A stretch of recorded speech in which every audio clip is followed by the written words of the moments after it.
읽어드릴 본문 말씀은 태초에 하나님이 천지를 창조하시니라 라고 기록한 창세기 1장 1절의 말씀입니다. 오늘 이 말씀을 주제로 엘로힘의 하나님이라는 제목으로 잠시 은혜의 말씀을 나누고자 합니다. 창세기 1장 1절은 인간의 입을 통해서 그리고 문자를 통해서 하나님을 향한 첫 신앙을 고백하는 내용을 담고 있습니다. 물론 하나님의 계시의 말씀을 대언한 내용이지만 인간의 입을 통해 처음 하나님에 관하여 기록한 내용이기도 합니다. 오늘 본문에 기록한 태초에라고 기록한 원문 브레스트라는 말을 70인역에서는 영원부터라는 뜻을 지닌 엔 아르케라고 이렇게 번역을 했습니다. 엔 아르케라는 말은 시간의 한계를 뛰어넘어서 영원히 역사하시는 하나님을 표현하기 위해 사용된 말이 아닐까 생각합니다. 하나님은 어떤 분이십니까? 창조주 하나님에 대하여 성경은 엘로힘이라는 단어를 사용했습니다. 이 말은 두려워해야 할 강하고 능력 있는 분, 즉 경외해야 할 지상 최고의 존재라는 의미를 담고 있는 말입니다. 그렇습니다. 신앙인이 큰 믿음을 지니고 있다면 그는 크고 두려운 하나님, 능히 어떤 상황 속에서도 경외해야만 하는 하나님을 그 안에 모시고 있다는 공통점이 있습니다. 우리는 항상 나보다 남을 낮게 여겨야 하고 그 모든 것보다 하나님을 크게 볼 수 있는 눈이 있어야 합니다. 그가 진솔한 자요 겸손한 자이기 때문입니다. 하나님에 관하여 성경은 야훼라는 명칭과 더불어 엘로힘이라는 명칭을 사용하고 있습니다. 여호와라는 명칭, 야훼라는 명칭은 언약을 지키시는 분 혹은 택한 백성을 구속하시는 분이라는 의미로 쓰여졌다고 한다면 엘로힘이라는 명칭은 성경에서 주로 하나님의 주권과 능력을 강조할 때 쓰여진 말입니다.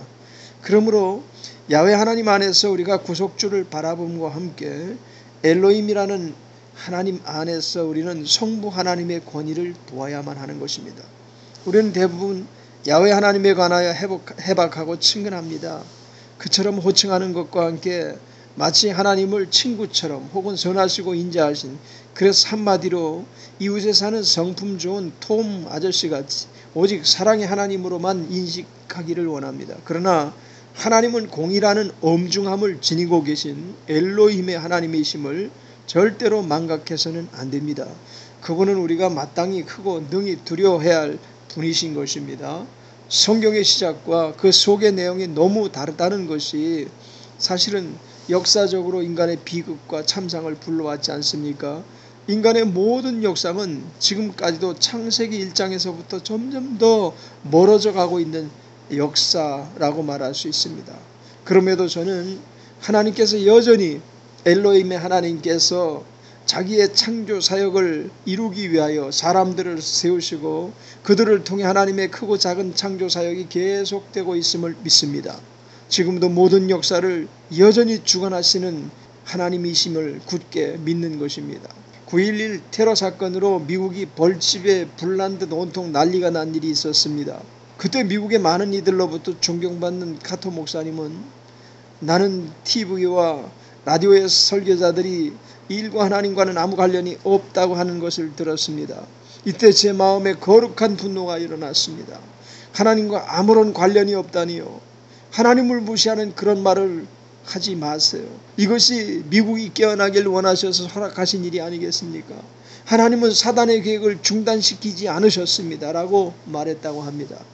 우리나라에 정말 참혹한 참사가 일어났습니다. 세월호 사건입니다. 이제 그 상처, 국민적 상처가 어느 정도 가라앉았지만 여전히 지울 수 없는 큰 상처와 아픔으로 남아 있습니다. 이 일에 대해서 우리는 누구도 이 일과 하나님과 어떤 관련이 있을까 언급할 수 없었습니다. 왜냐하면 국민적인 분노와 상처가 그만큼 컸기 때문입니다.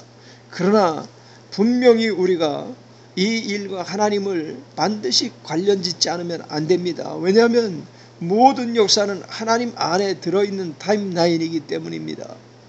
물론 이 일뿐 아니라 작고 큰 모든 일들 말입니다.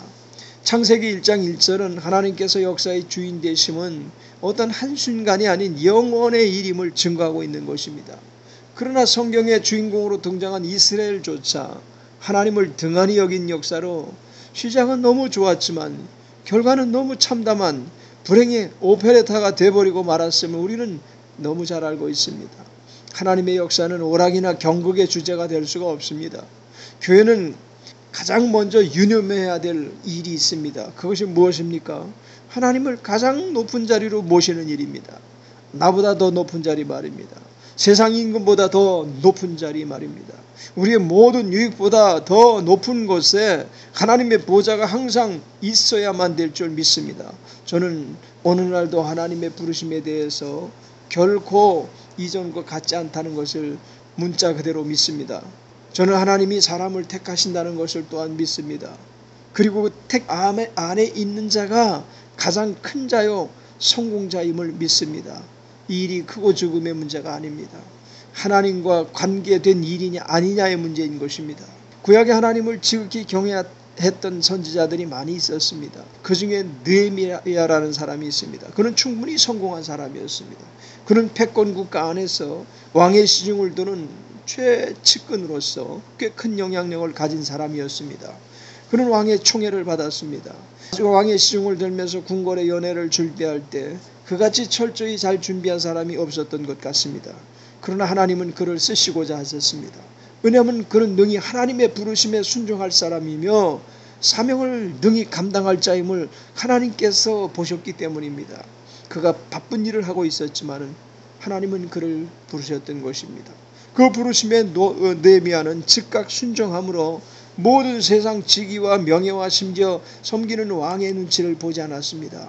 그가 진정 야훼 하나님뿐 아니라 엘로힘의 하나님을 섬기던 사람이었던 것이 틀림없습니다. 느헤미야는 그저 평범하게 하나님을 믿겠습니다라고 말하는 여느 사람과 같지 않았습니다. 그는 왕의 시중을 듣던 자로 신하가 왕에게 어떤 자세로 섬겨야 하는지 잘 교육된 사람이었습니다. 그는 만왕의 왕 되시는 주님께 어떤 자세를 가져야 할지 또한 잘 알았습니다. 그래서 그는 하나님, 이것은 내가 담당해야 될 일입니다 라고 하나님의 분부가 떨어졌을 때, 마음의 감동이 밀려왔을 때 라고 말했던 것입니다. 다만 그가 하나님께 더 요구한 것은 당신의 심장을 내게 주소서, 당신의 마음을 가지고 당신의 생각을 가지지 않고는 내가 감히 죄를 한다고 말할 수가 없습니다. 결코 그렇게 생각할 수 없습니다. 이렇게 그는 하나님 앞에 간절히 하나님께서 가지고 계신 그 성품과 마음, 의도와 목적을 가지고 이 일을 하겠다고 부르짖었던 사람이었습니다. 교회라는 거룩한 부르심 안에 있는 우리들에게 생명같이 다루어야 될 문제가 무엇일까요? 그것은 첫째도 주님의 임재, 둘째도 주님의 임재입니다. 그것이 창세기 1장 1절의 핵심 주제입니다. 우리가 다시 성경으로 돌아가자라고 할 때 가장 먼저 우리는 창세기 1장 1절로 돌아가야만 합니다. 항상 주님의 임재 속에 있는 교회가 창조적인 생명을 가진 교회이기 때문입니다. 창세기 1장 1절은 창조적 생명이 어디로부터 나오는지를 말하고 있습니다.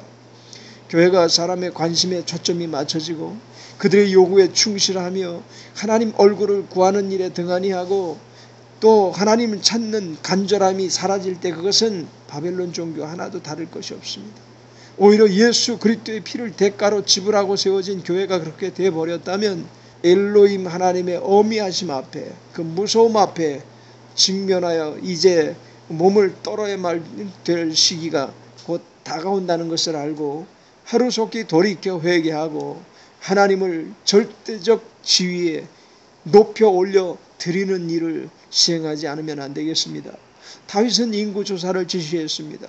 요즘 교회가 자주 언급하는 설문조사, 인구 분포, 지역 분포도 같은 그런 조사인 것입니다. 이 조사를 했다가 하나님의 징계로 인해서 수없는 백성을 악질과 창상으로 죽게 만드는 죄를 범했습니다.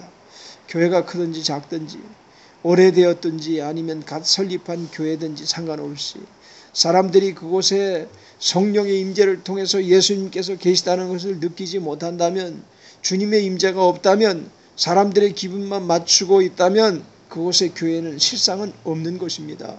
잘 지어진 교회, 잘 갖추어진 성물, 최신 용품 상관없이 그곳에 주님의 임재가 없다면 그곳은 건물의 수준을 벗어날 수 없는 것입니다. 한낱 건축물에 지나지 않는 것입니다.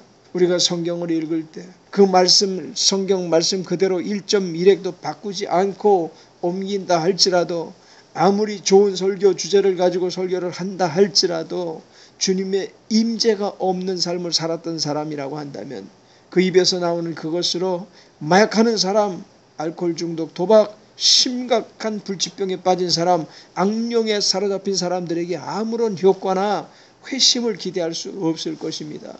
우리는 사랑에 얽매여 할 수 없이 성도들에게 끌려다니는 연약한 하나님만 교육받아 왔습니다. 사람 눈치 보면서 목회하는데 또한 우리 목회자들도 익숙해 있습니다. 교회가 크면 돈 눈치 보게 됩니다. 운영 때문에 어쩔 수 없이 타협하고 부도 나는 것 막기 위해서 바벨론 시스템도 수용해 버립니다. 우리는 이제 그만 하나님 품 안으로 돌아서야 합니다.